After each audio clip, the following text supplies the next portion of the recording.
आताची सर्वात मोठी बातमी वर्ध्यातून। वर्ध्यात बांधकाम अभियंत्यांच्या संपत्तीची चौकशी होणार का? एसीबी कारवाईनंतर पुन्हा चर्चेला उधाण।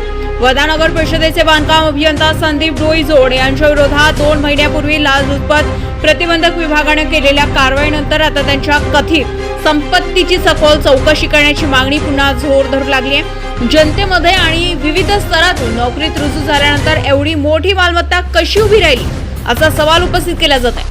सूत्रांच्या माहितीनुसार सुमारे 9 लाख रुपयांचे देयक मंजूर करण्यासाठी 2 लाख रुपयांची लाच मागितल्याप्रकरणी एसीबीने सापळा रचून कारवाई केली होती। या घटनेनंतर आता त्यांच्या मालमत्तेचा तपशील चर्चेचा विषय ठरत आहे। सूत्रांच्या दाव्यानुसार पुलगाव व देवळी परिसरात 3 ते 4 प्लॉट, वर्ध्यातील महागड्या वस्तीत मालमत्ता, नागठाणा लेआउट मध्ये जमीन तसेच चंद्रपूर जिल्ह्यातही महागड्या दराने संपत्ती खरेदी केल्याची माहिती समोर येते।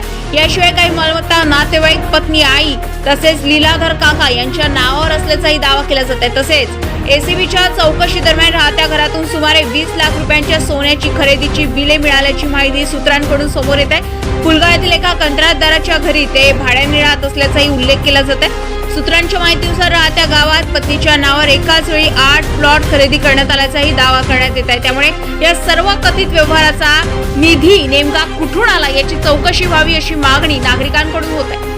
दरम्यान या सर्व बाबींबाबत अधिकृत यंत्रणेकडून अद्याप कोणती पुष्टी करण्यात आली नाही। संबंधित दावे हे सूत्रांच्या माहितीनुसार असून त्यांची स्वतंत्र पडताळणी होणे आवश्यक आहे। त्यामुळे आता एसीबी किंवा अन्य सक्षम यंत्रणा या कथित मालमत्तेची चौकशी करणार का याकडे संपूर्ण वर्धा जिल्ह्याचे लक्ष लागले आहे।